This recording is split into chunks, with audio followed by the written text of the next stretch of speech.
Russell Brand. I like Russell Brand. I think he's a pretty cool dude. Talks about a lot of interesting things. Now, he's someone that does talk about BlackRock. He's someone that does call out mainstream media. He's not afraid to do so. And because of that, Russell Brand is now being smeared. They're coming after him now.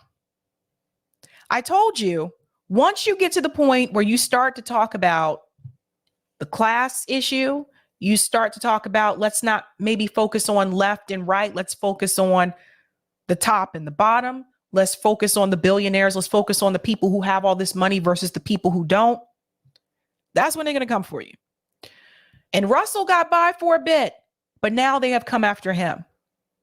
But luckily, he does have someone to come to his defense. Now, Glenn Greenwald actually talked about this recently, about how people are coming after Russell Brand now because of some of the comments that he made recently on Bill Maher's show, calling out BlackRock, calling out MSNBC, calling the media corporate and corrupt.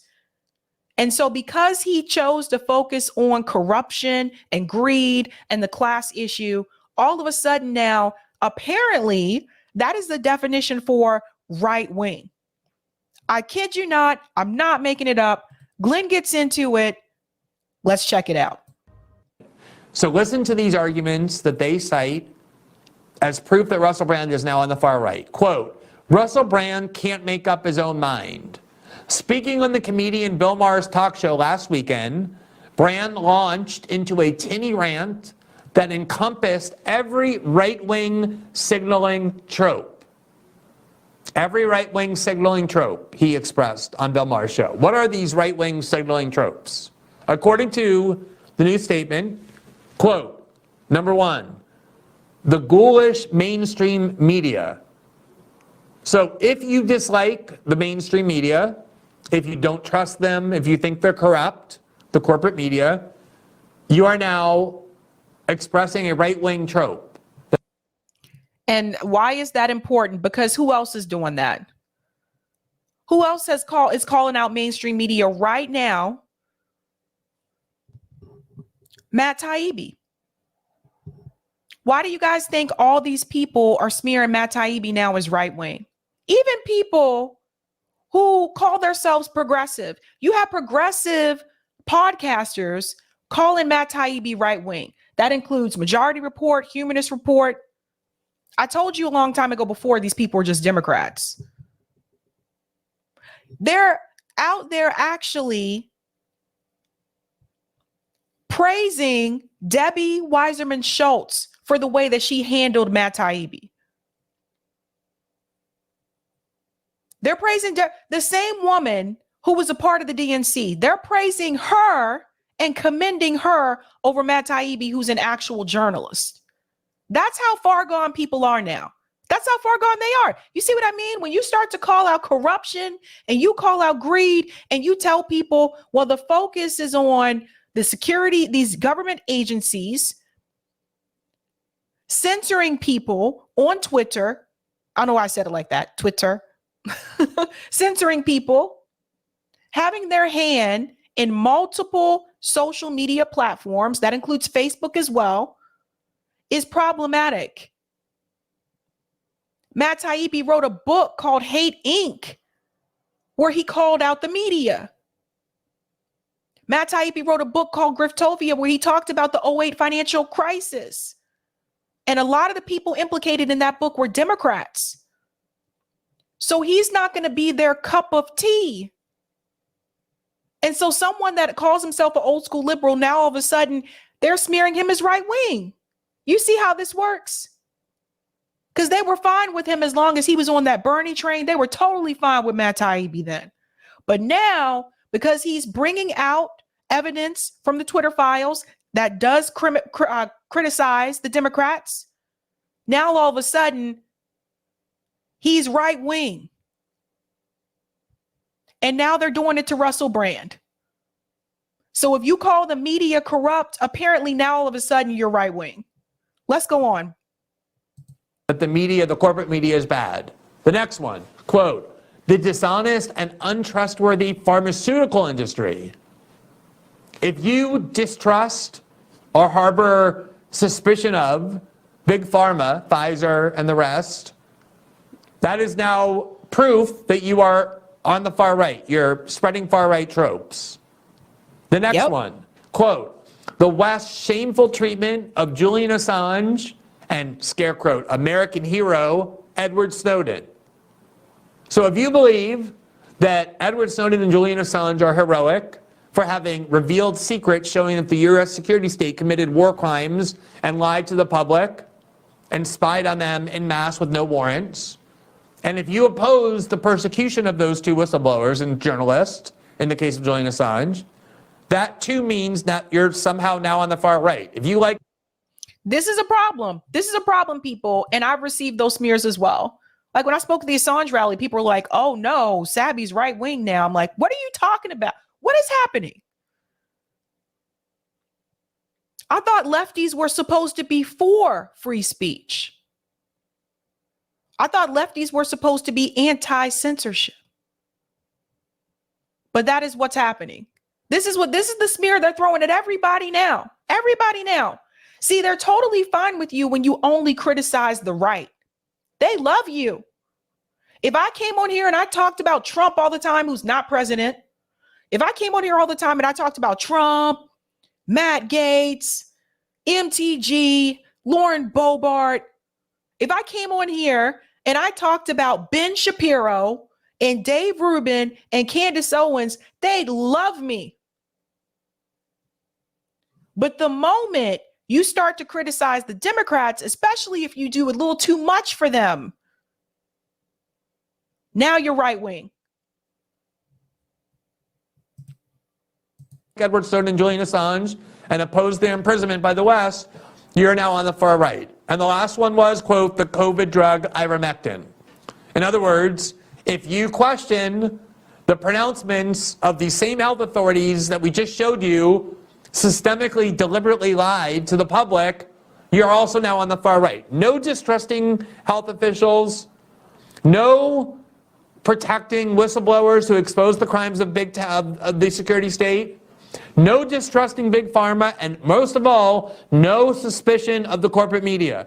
Anything that you do that expresses those views, according to this new Statesman article, places you on the far right. These are far right tropes. Isn't this terrible? Isn't this terrible? This is why I continue to tell people the Democratic Party is still right wing. And they've moved further and further. So when people say that Joe Biden is moving further to the left, the Democratic Party is moving further to the left, that is a lie. All you have to do is look at the policies. Look at the way the Democratic Party, the Democrat politicians were treating Matt Taibbi in that hearing. It's just like Debbie Weiserman Schultz mad at him because he's makes money. Like, you're not supposed to get paid for your work, apparently. The language that you would expect to hear come from the Democratic Party, it's not there. It's not there. They protect the police state. They protect the corporations. They protect mainstream media. And they're pro-censorship now. It's crazy, but it's happening. That's not moving further to the left. Even though the article acknowledges, quote, he then pivoted leftward and rounded off his angry sermon with an endorsement for Bernie Sanders. That's exactly right. Russell Brand continues and always has supported Bernie Sanders and Jeremy Corbyn. They acknowledge that, and yet he's nonetheless on the far right because he dislikes the mainstream media, Big Pharma, and the persecution of Edward Snowden and Julian Assange. But this is something they've been doing to people who were previous Bernie Sanders supporters. They've been doing this to some of us that backed Bernie in 2020, 2016. They're now saying that, oh, those people are right wing.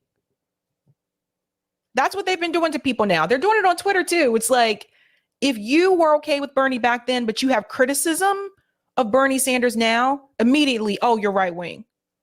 It reminds me of that time when Meghan McCain on The View, this is back when I used to watch The View, Meghan McCain on The View said that if you vote for Bernie, you're voting for Donald Trump because Bernie is Trump. So you see that idea was already planted inside people's heads before the smears started happening on Twitter. Mainstream media, they used The View outlets to plant that idea in people's heads that if you supported Bernie Sanders, you were basically supporting Donald Trump. So the idea of these Bernie supporters or past Bernie supporters possibly being secret right wing, that idea was planted in your head by mainstream media. And here we are today. Let me look at one more part of this article, because actually we're going to look at two more. Here's another one that essentially says that if you're somebody who distrusts the U.S. security state and the U.S. posture of endless war and the motives for why the United States keeps going to war, then that too makes you on the far right. Quote, as for any self-styled alternative media.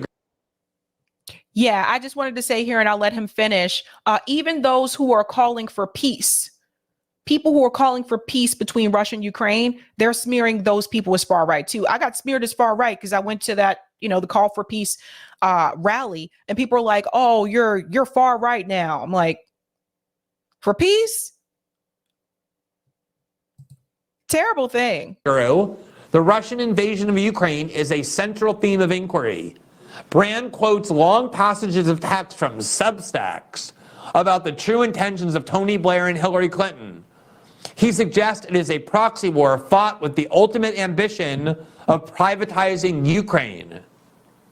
When he shouts about the military-industrial complex intentionally generating a state of perpetual crisis, he means it. Brand is not just paranoid about intervention, he's actively conspiratorial about it. So if you are now somebody who opposes or questions the motives of Western wars, if you think that maybe there's an economic motive to why the U.S. continually finds reasons to fuel wars and to purchase large amounts of armaments, the way every single person on the left in 2002 was claiming about Dick Cheney's reason to go to war in Iraq, that it would help Halliburton. Yep. If you now are somebody who thinks there's a military-industrial complex that generates perpetual war in order to satisfy economic motives, or are suspicious about the reasons they're giving, if you don't really believe that they're fighting wars to safeguard democracy and vanquish authoritarianism, then now you too are on the far right. That places you on the far right. That's another view that, if you believe, means you're a fascist. Yep, that's what they're doing. And I want to bring it back to 2002 in the Iraq War, because I just thought about Barbara Lee. Let's remember, Barbara Lee was one of the politicians, I think it was her and Bernie, but she was the Democrat politician that opposed the war in Iraq, like before it started, when they said that we're going to war with Iraq. Barbara Lee opposed that, and she's a Democrat. Now, what I want to mention is it seems like it's okay to do that when at the time the party leadership that controlled the White House was Republican. So George W. Bush was president during that time. But what I have noticed is that when the party leadership that controls the House is the Democratic Party, right now, Joe Biden, and you still try to have those same beliefs, you're smeared as right wing. A lot of it comes down to who the leadership is at that point in time. It's okay for Democrats to be anti-war when Trump is president, but it's not okay for Democrats to be anti-war when Biden is president. And this is a big part of the problem with partisan politics. Now, that then concludes, let's look at this last one here. It says, whatever it is, Brand has internalized assumptions generated by a brand of heterodox American, Joe Rogan, Glenn Greenwald, Tucker Carlson. These are the people who have manipulated Russell Brand, have lured him out of leftism and convinced him to become a far rightist like us, myself, Joe Rogan, and Tucker Carlson, even while he clings to a veneer of old-fashioned British socialism. But perhaps that tension is not as awkward as it seems. Let's highlight Joe Rogan here for just a second, because I want to point something out. I want to remind everyone, remember, Joe Rogan also supported Bernie Sanders. I expect them to mention Tucker Carlson, but every time they try to slide in Joe Rogan's name there as like right wing, I'm like, Joe Rogan also supported Bernie Sanders. Let's go on. The soul of Corbynism, for example, is the argument that a cabal of elite capitalists have manipulated the system against the everyman. Quote, they've stitched up our political system to protect the powerful, the former labor leader said in early 2017, to line the pockets of their friends. There are few journalists in the United States who talk more about the rigged system than Tucker Carlson. It is exactly the mode of politics Brand trades in too. See, this is what they don't want you to do. They don't want you to call out the powerful. They don't want you to call out the corruption. They don't want you to call out problems with capitalism. See, if you can stay in that lane where you can talk about it a little bit, but not to the point where you're saying things like both of these parties are corporate, they're both corrupt. They don't want to rock with you when you do that. Then they see you as a problem. But if you just call out the Republicans, you'll be okay with them. And then here's the key revelation that they stumble into. Perhaps the two movements are not as uneasy bedfellows as they appear. In other words, perhaps the way to look at this is not left versus right anymore, or Republican versus Democrat, but instead people who trust global institutions of authority, the Pentagon, the U.S. security state, Big Pharma, the military-industrial complex. And the Pentagon right now can't even tell you where their money went. They failed their audit multiple times in a row. But some people think we should trust them. That's so funny. CIA versus people who distrust those institutions. And that there are a lot of populists on the left and the right who now find common ground because they stand in opposition to these globalist institutions and distrust their integrity and their motives and believe that they do more harm than good. It kind of stumbles into the truth that the most important framework is no longer these archaic labels of left and right, but whether you question these global institutions of power and whether you stand in favor of or opposed to authoritarian measures. It's the people who call out the real power. That is when they come with the far right smears. Let's go ahead and do a quick like check, guys. Go ahead and smash that like button. That helps me out with the algo. See, I remembered to say that tonight. You guys should be proud of me. I'm getting better with that. Like having big tech form a union with the government to censor the internet, or having the Pentagon and the U.S. security state dictate to big tech whether dissent to wars is permitted. I agree that that is the much more relevant framework now that this article inadvertently stumbles into. But of course it can't concede that, because like most traditional media outlets, this magazine only understands the world through these very labels of left versus right, Labor versus Tory, Democrat versus Republican. And so they need to cling on to this. And so they end with this smearing of Brand's reputation, this kind of very lazy way to try and discredit him. Quote, but one thing is abundantly clear. Brand is fighting the American culture wars from a shed in Oxfordshire. His demand to be taken seriously is a rather weak one. He has over 6 million subscribers, so apparently he's taken seriously by a great amount of people.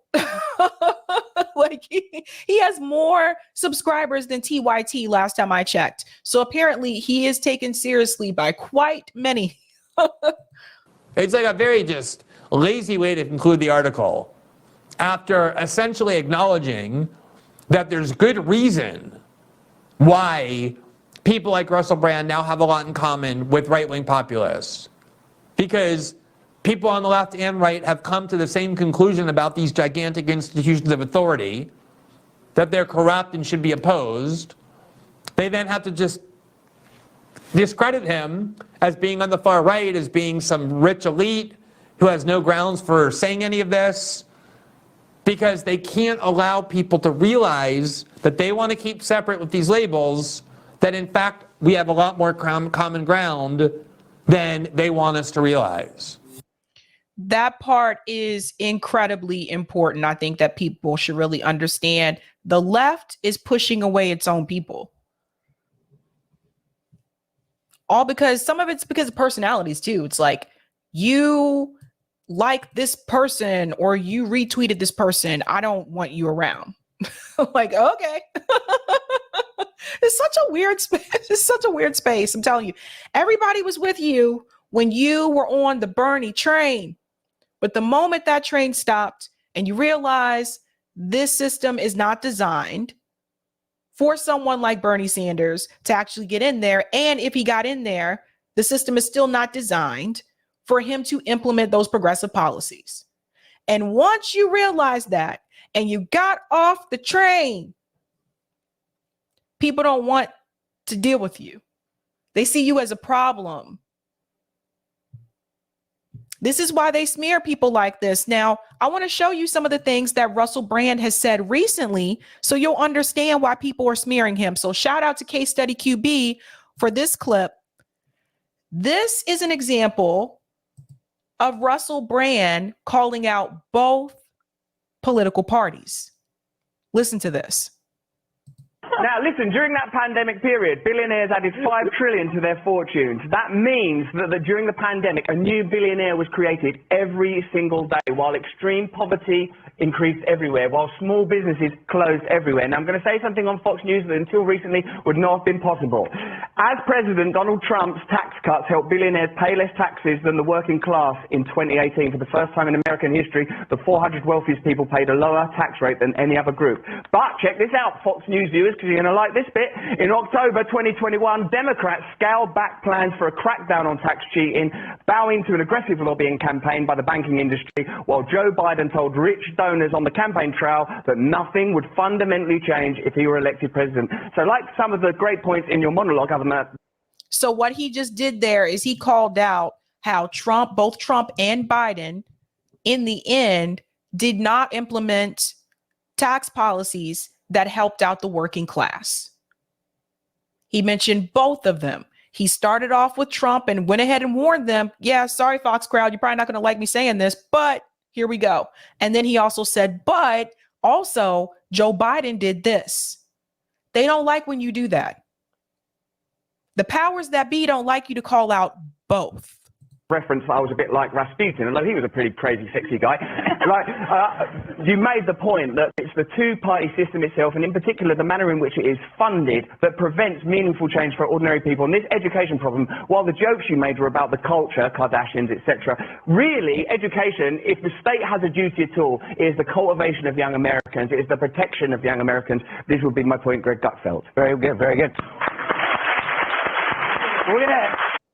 So again, he says again, the two-party system. Edit out about the last 2 minutes of that. No! That was the best bit! Let me tether it to some promo. Why not watch Fox News and other affiliated stations within News International? They can just use that. There we go.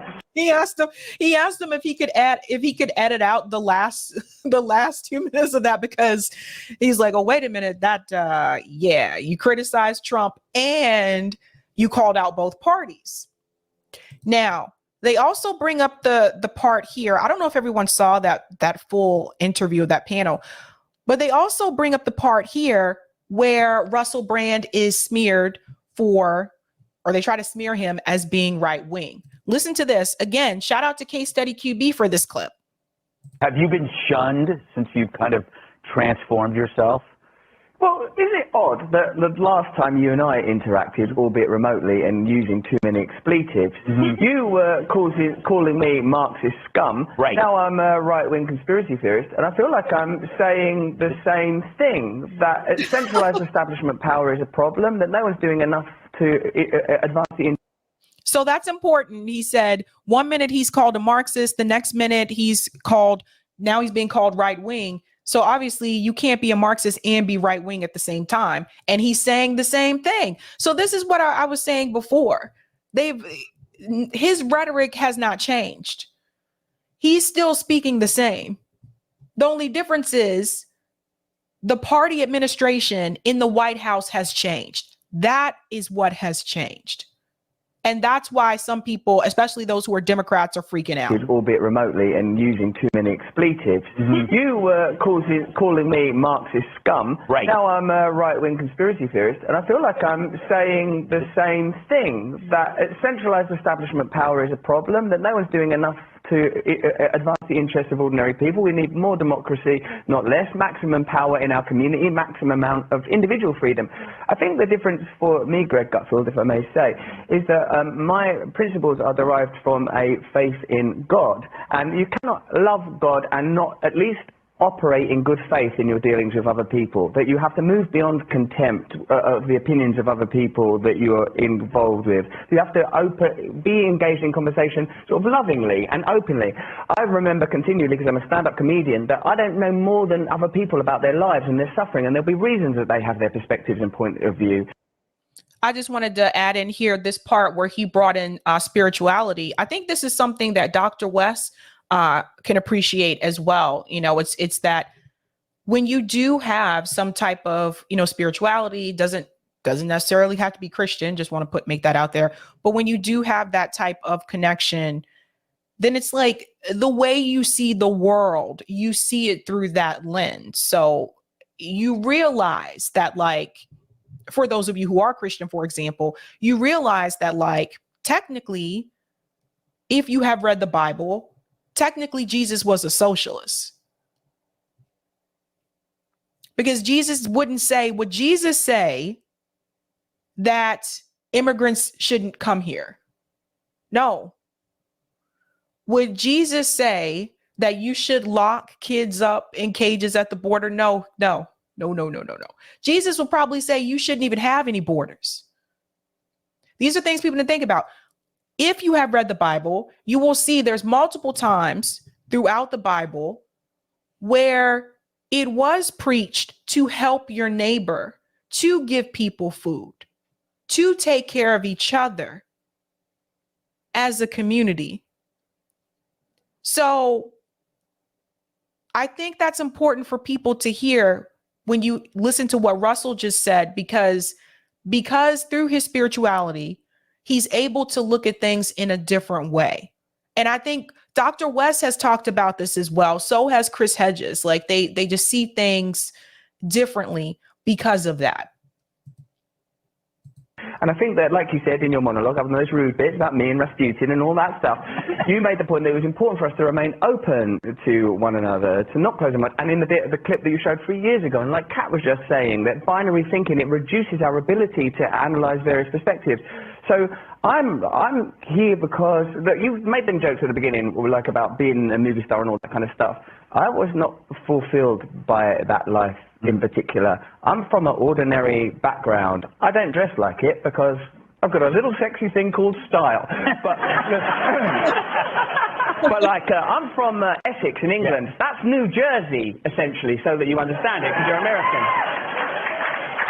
It smells better than New Jersey. It smells about the same. Smells of aftershave, but over body odor. And for me, what I'm interested in is open conversations with a variety of people. I feel like the obvious thing is not a culture war, but a culture truce. To allow people to live traditional lifestyles if they want to, progressive lifestyles if they want to. Why are we arguing about this anymore? It can't ever be one centralized system of authority that has the right to oppress any group of people on the basis of their personal, cultural, racial identity. But, all the while this is happening, we're not addressing the significant, important economic issues that mean that many, many people are suffering unduly. There you go. Well said. Very well said. But the part there where he says he feels like he's saying the same thing, that's also something that Jimmy Dore has said multiple times. If you go back and you watch Jimmy Dore's videos when he was still a part of TYT, he was saying the same thing. He had the same amount of, energy. And he was saying the same thing. So when people make statements that like, oh, Jimmy Dore is totally right wing now, sound like he's saying the same thing to me that he was saying on TYT. But again, what was the difference? He was on the Bernie train. So some of the people that were on that train didn't like it when you got off the train. And how dare anyone criticize King Bernie? That's how some people act. I'm not trying to be funny, but some people act like Bernie Sanders is a freaking king or a god. But that is what's happening, people. That's what's happening there, ladies and gentlemen. It's silly. It's ridiculous. But for those of you who are not on Twitter, if you were on Twitter, you would see it. It happens a lot on there. Sebastian says, it's worse within the LGBTQ community. I'm gay and I've been banned by other LGBT plus people for pointing out that there's an ongoing class war and why we can't trust big pharma. JB has talked about that as well, Sebastian. James says, Russell Brand is authentic left, not fake left. Jean says, notice they only attacked the journalist's character and never asked about the facts. Yep. Thank you for the super chat, radical leftist extremists. The only tactic they have is bullying. If you don't blank, then you're a blank. And just wait for it, guys, because I'm going to give this breakdown on Sunday. Just wait for it, because it's just 2023. Next year is going to be wild, because there's going to be a lot of people that are attacking us now. Next year, when the races actually start to take off, a lot of people are going to be mad at us because we're going to tell you not to get on these trains. Sebastian says, what was life like in 2002? How old are you, Sebastian? It was an interesting time. Because we had 9/11 and then went into the Iraq war. I didn't have a smartphone. I don't even think smartphones were around back then. There was no Facebook, by the way. No Facebook, no Twitter. None of that jazz. It was different without social media, I'll be honest. Romina says, remember the Dixie Chicks blacklisted? It's the same thing, just now those in power have blue hat, not a red one. Yes. They really did the Dixie Chicks wrong. They canceled the Dixie Chicks, and they were actually canceled, by the way. I know other people say so-and-so's canceled. No, the Dixie Chicks were canceled. They couldn't get gigs for like a decade. People were stomping on their CDs. Like, venues didn't want to book them because they criticized the Iraq war, and they're from Texas, and George W. Bush was president at that time, and that's his state. Even other country musicians were attacking them. Toby Keith, he was one of them. Lorez says, Sabby, I just searched Russell Brand right wing here on YouTube, and there's a lot already. See, there you go.